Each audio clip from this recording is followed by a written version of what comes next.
So as I said, I will sort of do a very quick countdown, 3, 2, 1, and I will go into it.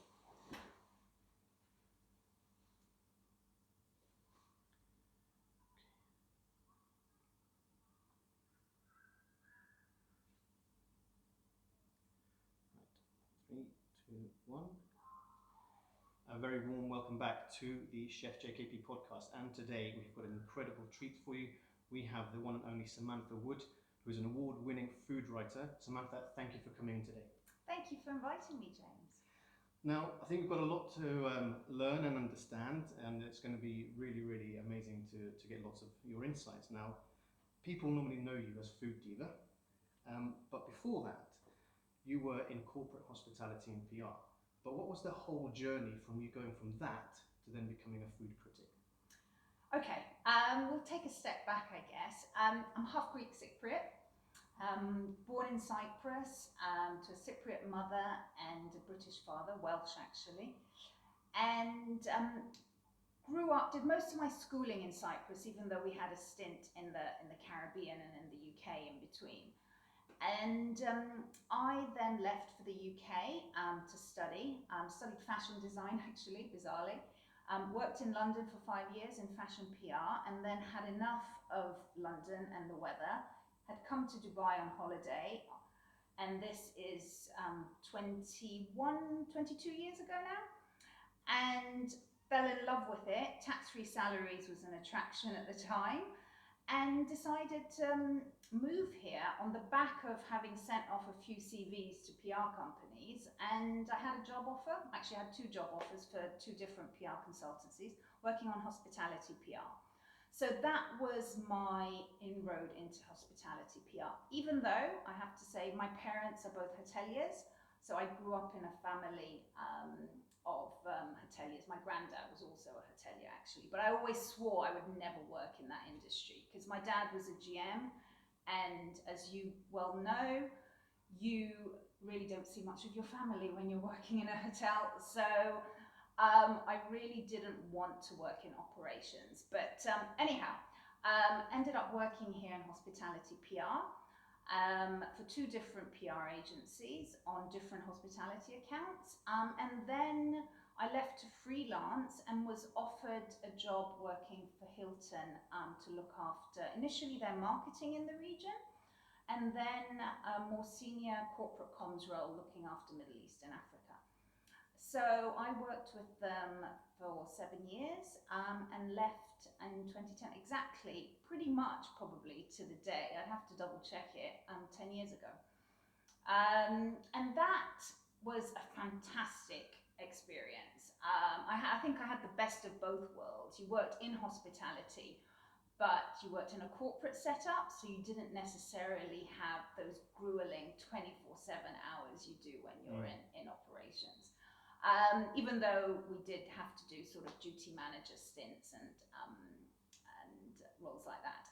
And but I actually left because I'd had enough of working in the corporate hospitality world and wanted to do my own thing.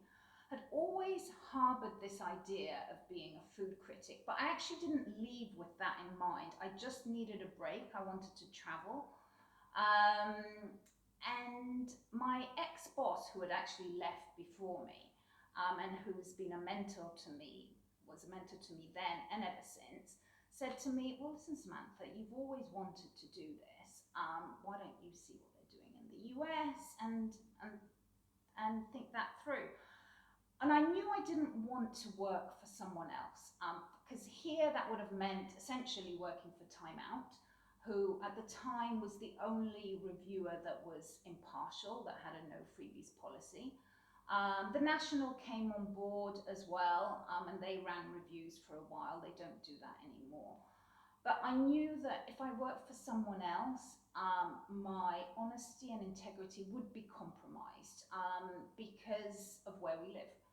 And I would have more free reign if I did my own thing. So I traveled. I actually set up this very amateur food blog. I wasn't even on Facebook at the time. I had 0 interest in social media.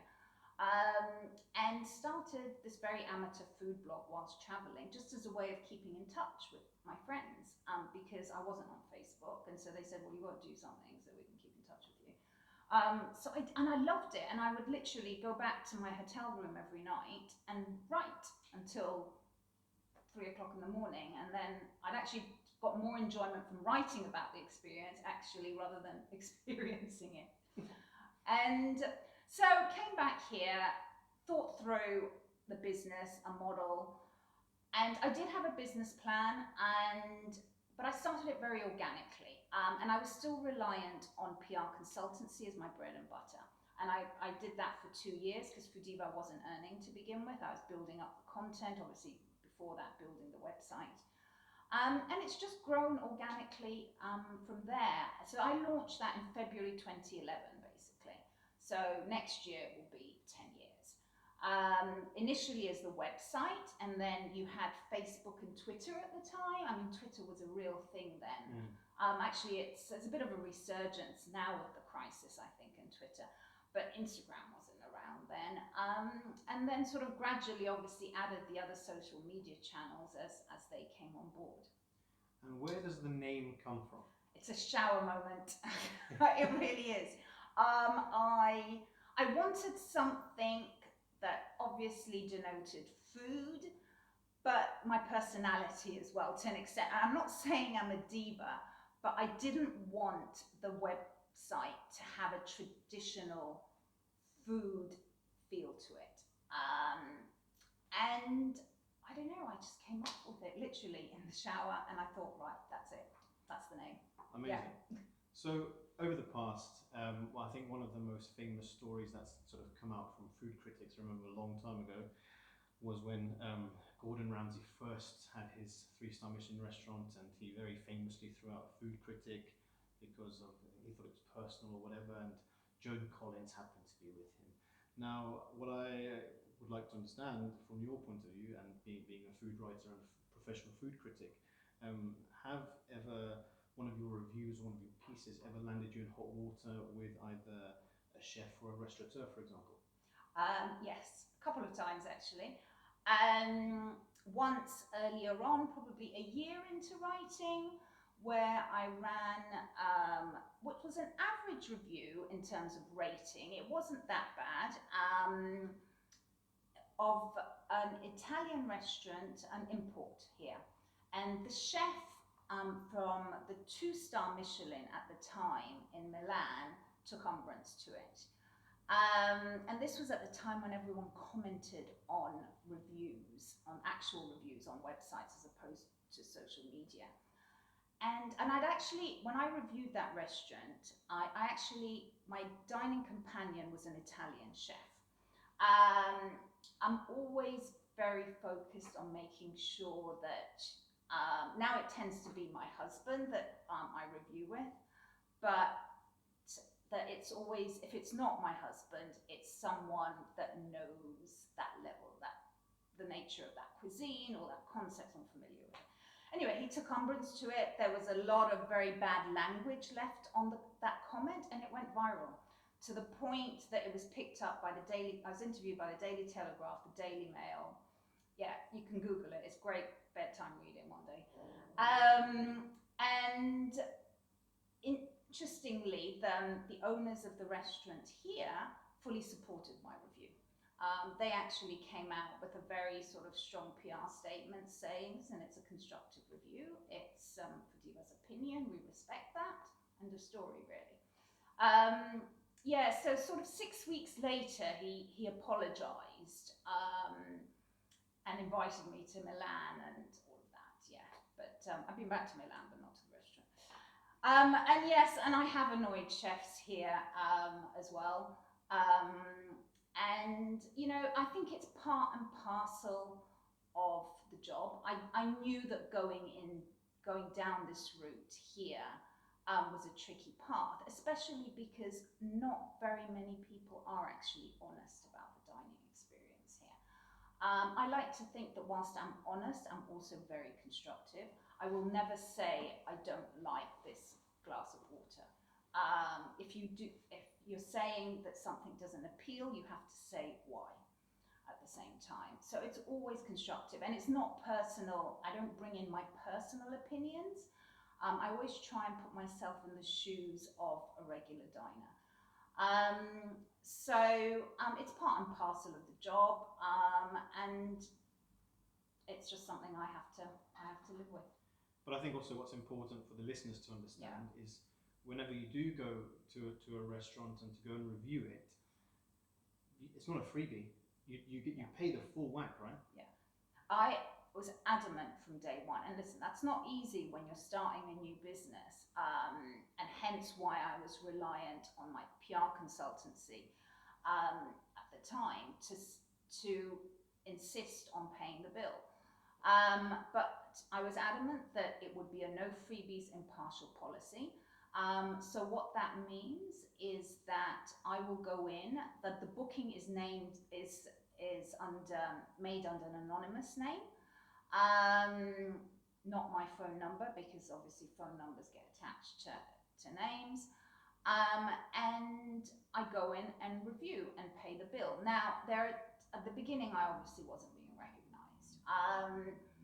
But as the years moved on, I was beginning to be recognised. So what I then did was bring in a stream of guest reviewers.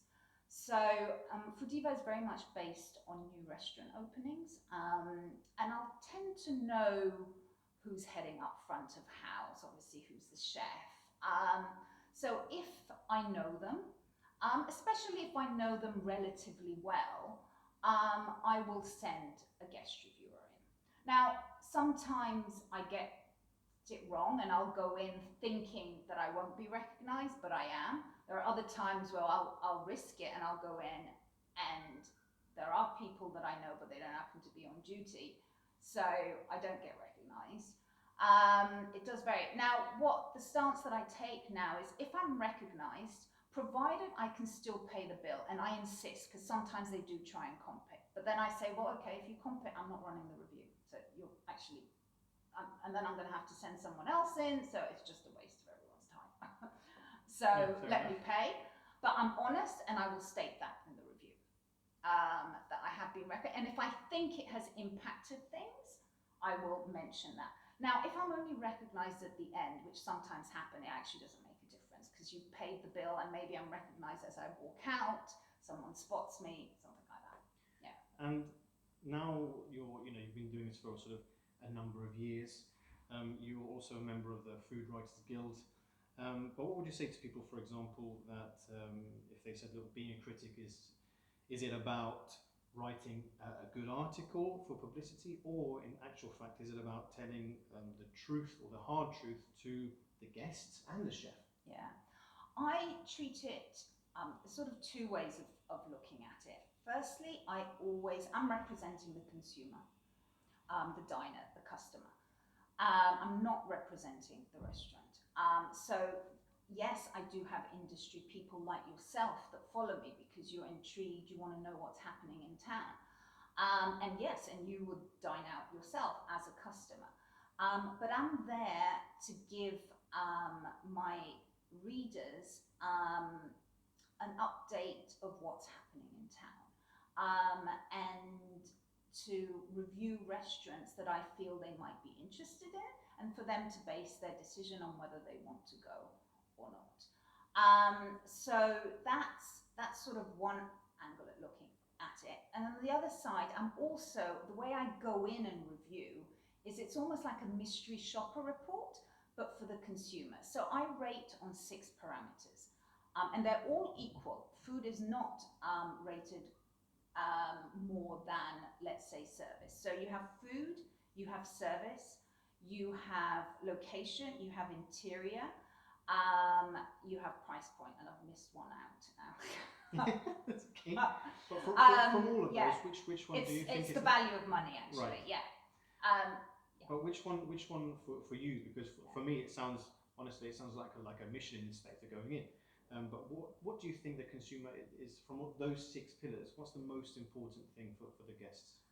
It's interesting. I think food is obviously important, but food as long as food is good, food doesn't have to wow you. But if the food is good and the service wows you, you're going to go back again. And that's the differentiator. And there's a little bit of atmosphere. And I think that's even more crucial now coming out of a crisis. We've all gotten used to this sort of deliveries, and you have fine dining restaurants delivering to your home. That's all well and good. But the reason people are going out now is because they want to see people. They want to be surrounded by that buzz that you get, that energy that you get from a restaurant, from the chef interaction, from talking to a waiter. You're never going to get that with delivery. So that's why I think those elements, those parameters are just as important as the food. Absolutely. Now, going into a little bit more sort of detail and those criterias, when you're going into a specific restaurant, doesn't matter whether it's a Greek, Italian, Japanese, fine dining, you've obviously done your research on that, but what is it that you really focus on apart from those 6 pillars? I mean, you've got a very honed in palate now, you know, with having so much previous hospitality experience. So what do you really look for on that plate specifically with the food? Oh, it really depends. But essentially, I mean, you are looking. I mean, firstly, you eat with your eyes. I've done those dining in the dark experiences, and they were like hell. The 45 minutes felt like 45 hours. Literally, I wanted, if I could have, I would have walked out within 2 minutes. Oh my God, it's cringing. I just cringe thinking back to them. But yeah, so you eat with your eyes. So there's, yes, if you're going to a restaurant where it's all about comfort food, it can still be plated beautifully. So that presentation and that plating is important. And then I'm not too concerned about sort of fussy plates. Even in sort of fine dining restaurants, I think you can deliver fine dining food in a very simple way. And I think that's sort of one of the trends in terms of fine dining as well. It's moved away from all those fussy plates.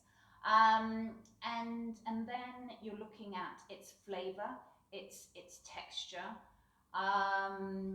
So all those, obviously the quality of the ingredients.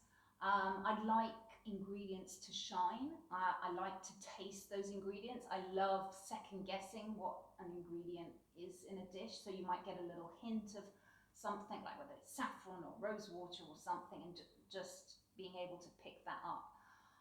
Because that can really make a difference to a very simple dish. It's just the addition of a slightly different ingredient. So those are all, the different elements that come together. Now, you've been in Dubai for quite some time.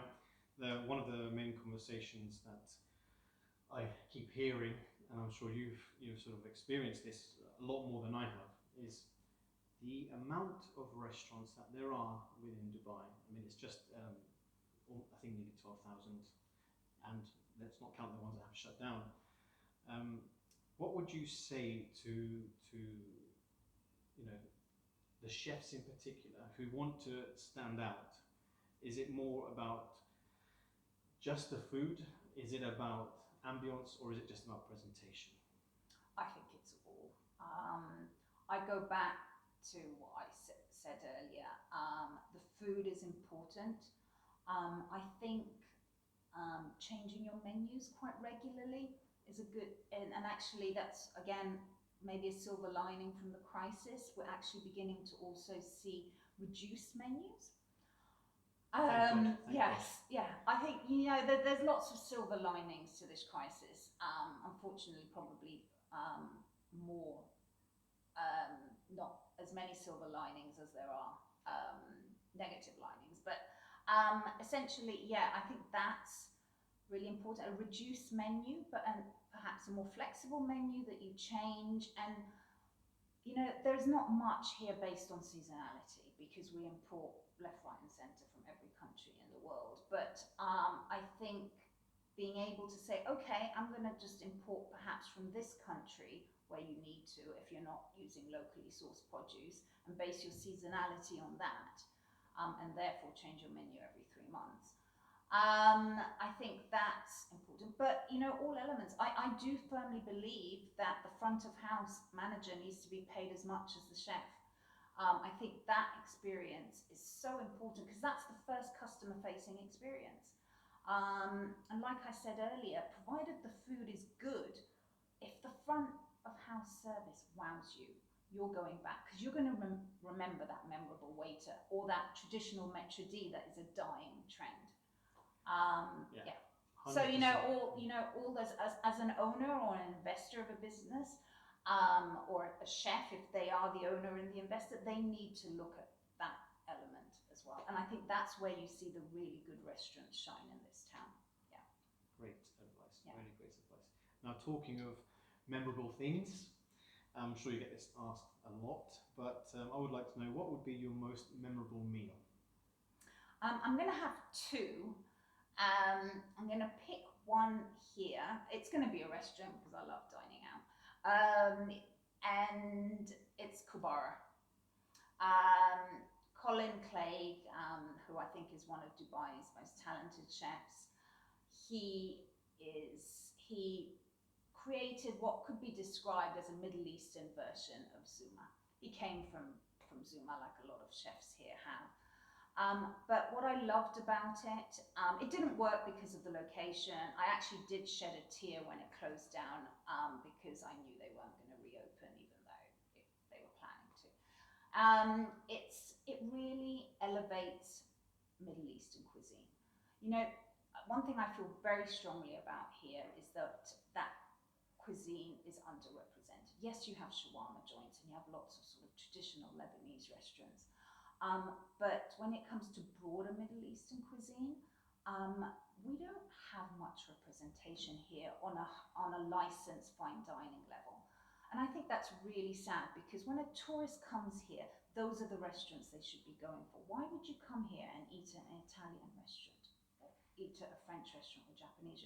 When you go to Italy, you will only eat Italian food. When you go to Japan, you're only going to eat sushi, sashimi, teppanyaki. You go to all these different joints. Yes, you might try a Michelin-starred French restaurant when you're in Japan because it's on your bucket list, but you're not going to eat that every night. Yet people will come and go and not even eat a shawarma here. So I think that's, and Dubai still has a long way to go to recreate that. Ninive has done that a little bit, but I think Kubara was groundbreaking. And I think Colin is a chef that can adapt himself to any cuisine, and I think that's a sign of true talent, really.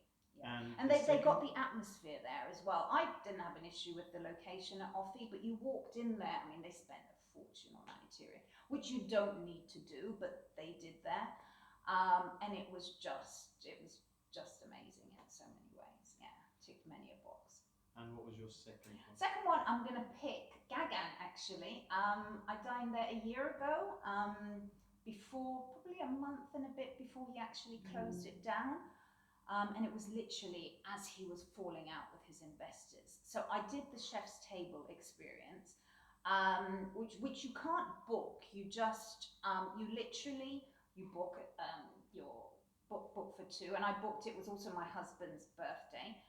So I booked a table of two, but you don't know until you get there where you have been assigned to seat. So you can't he may have changed it now that he's moved, but it's I think it's a 9 or sort of 10-seater chef's table, which is upstairs, and that's what we got assigned.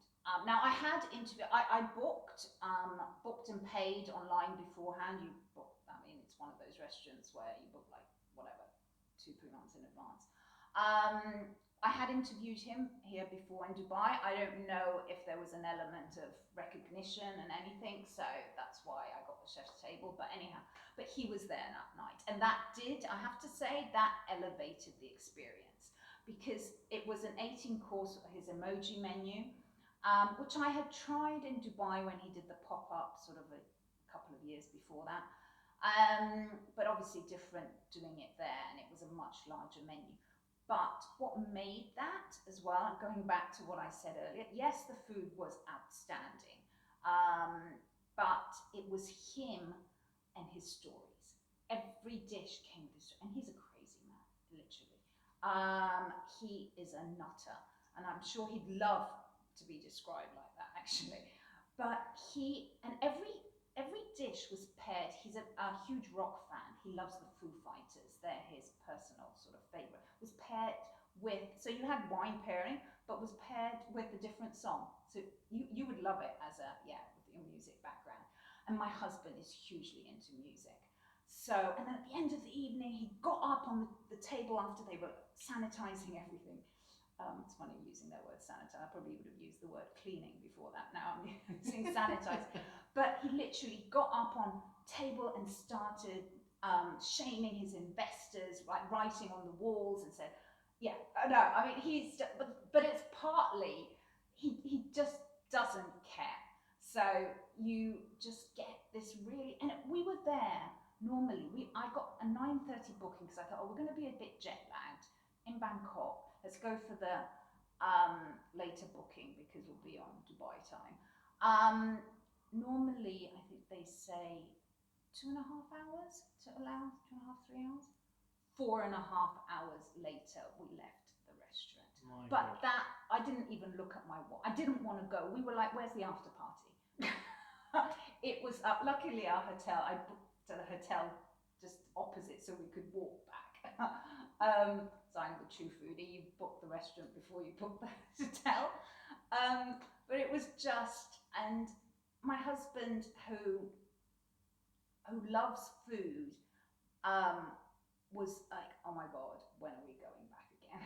It was just, because it was so much more than just that food. There was the music element, and that's what those kind of experiences should be about.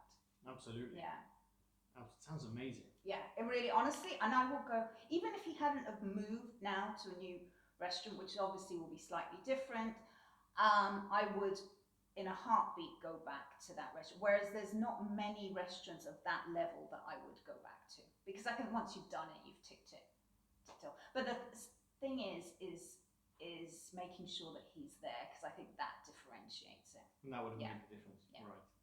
Now, regarding stories. Yeah. Throughout your time and dining in so many different places around the world, I would like to know actually your funniest restaurant story, please. I'm not sure if it's the funniest one, but the one I can remember at the moment was dining in a little Turkish restaurant here with quite a well-known chef here, and asking, where does the chicken come from? And the waiter saying, from the kitchen. Beautiful. From the kitchen. Yeah. Nice. Bless him. Nice. What a legend. And regarding culinary heroes, if you can give me 3 and why they're your culinary heroes. Okay, I'm going to start big. I'm probably going to go for someone like maybe Anthony Bourdain. I actually was very lucky to have interviewed him a few years ago. Yeah, I know. Yeah, in the Cayman Islands. I was one of these most amazing sort of lifetime experiences. Again, I was invited on a press trip by Ritz-Carlton, who have something annually in the Cayman Islands called Cayman Cookout. So it's not actually as high profile as it could be, but end of January, when all New York restaurants are dead because it's cold and freezing and snowing and no one goes out, the Ritz-Carlton runs a sort of week-long sort of cooking fiesta, literally on the beach, where they invite all these big-name chefs. So Anthony Bourdain, Jose Andres, and Daniel Boulud are the 3 main, and Eric Ripert are the 4 that are sort of the founding committee, if you like, and then they invite all their mates, are the chefs. And they essentially give them and their families a week's free accommodation, food, everything for a week, and they do all these cooking demos and barbecues, and it's just the most amazing experience, because you're literally, so you go, I was on a press trip with some other international journalists, and you're having breakfast with them, you're literally having Negronis at the pool with them, with the wives, with the kids. It's just the most amazing experience. You really see So I interviewed Anthony Bourdain then. I mean, when it came to interviews, there were like 20-minute slots. So it wasn't like a really in-depth chat. But listen, he's exactly like you think he would have been. I think it's obviously very sad he's no longer with us. But I do admire him for how he brought to life, obviously being a chef himself, that gave him that sort of perspective of what it's like to work in the kitchen, but really told a story and made culinary tourism a trend, and people would travel for food, and not just to the fine dining restaurants, but would go and search out the street food that he was so passionate about. So he would be one. I would say, gosh, can't remember here. I'd probably pick Reef Opman. I mean, I've spoken about Colin, so I won't repeat him, but I think Reef is another talent here. Again, crazy chef who literally creates new dishes every day, and adds them to the menu and sort of tests things out. Very versatile, adapt, high energy individual. I'd pick the UK food critics who I read religiously. All of them, Giles Coren, Jay Rayner. I'd love to use their sexual connotations in my writing here, but that's not going to happen. Marina O'Loughlin, Grace Dent, because I think what I love about them, and I think they're different to the US food critics, is that they can be really cutthroat in their reviews. I mean, really damning. To the point that you read it and you're like, wow. But at the same time, they're funny and they're entertaining. So I think that's really important, to strike that balance, because you have to take a stance, and sometimes you've got to be damning, but they're still constructive in their own sort of entertaining way. Yeah. And regarding people who, as you said, you've got some fantastic food critics over in the UK, in the US, but for people who are wanting to become, whether it's food writers or whether they want to become food critics and follow in your footsteps, what would be your advice to those people? Okay, firstly, it's not as glamorous as it looks. It's a lot of hard work, because it's not just about dining out. A lot of people say to me, oh, you're so lucky, you get to dine out. But actually, when we went into lockdown, I breathed a sigh of relief. I was like, I don't have to eat out anymore. That lasted about a week, because I then had withdrawal symptoms. But part of it was because sometimes it takes the joy out of eating out. When I'm reviewing, it's different when I'm out with friends. But if I'm reviewing, this is not a date night with my husband. We go out. I have done like pages of research beforehand. I know exactly what we're going to order. Yes, I might tweak it a little bit dependent on maybe a waiter's suggestion or something that I ask. And then I am mentally taking notes, but also taking notes in my phone. Our conversation is just about the restaurant. My husband has set questions he needs to ask, because I'm asking my own, and because I'm obviously trying to retain my anonymity. I don't want to ask everything myself. So it's a very sort of focused, strict experience. And then I have to go back and remember it all and write it all. Obviously not on the same night, but I like to write those reviews pretty soon after going in.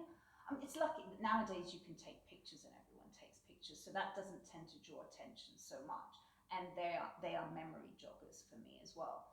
But sometimes it does take, like I can't go out and just drink solidly all night because I won't remember anything. So it does take the fun. So do it because you want to support that industry as well. Go back to what I said earlier. Yes, I am representing the consumer, but I'm also, the reason for that mystery shopper feedback in a sense is to provide constructive criticism so that restaurant can improve as well. And I'd love if cities can sustain more restaurants, I'd love to see more restaurants. So yeah, going back to your question, because I am digressing, is yeah, do it because you love this industry. You obviously need to understand food, but you need to write well. And I see it when I have potential guest reviewers approaching me. And the way we do it is we have a test to start with. So a test review that they'll go out and pick a restaurant of their choice, but they run it by me first. And they'll go out and in more than 50% of cases, they come back and say, oh my God, Samantha, I can't write this. This is really hard. Because people think, oh yeah, it's okay, it's fine. I'll just write some notes after my going there for dinner. And they might have a good understanding of food, but they may not have the writing skills to bring it all together. But also have a business plan, because if you're going to be spending money on eating out, that's a lot of money, and you need to make it work financially. So put together a business plan. I mean, it depends. If you're doing it as a freelancer, where you're going to write for other publications, that's different. But if this is your own business that you want to set up, then make sure you have a business plan, and make sure you review that business plan every year, or if not every 6 months, and adjust it and be agile and versatile. Yeah. Fantastic advice. Now, where can people actually read your reviews or maybe contact you to actually be a guest reviewer?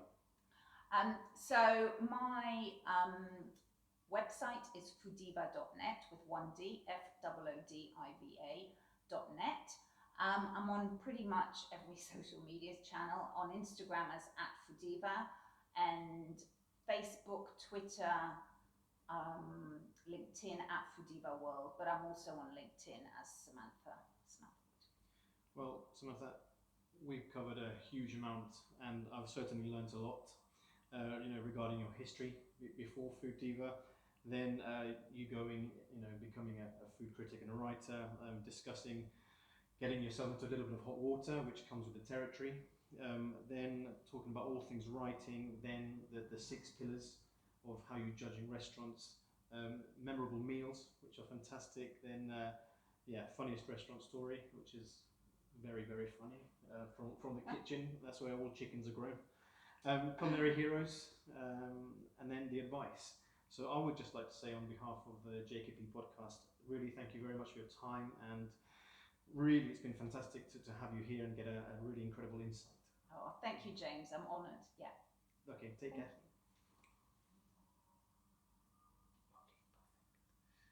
How long was that? 38 minutes. Right.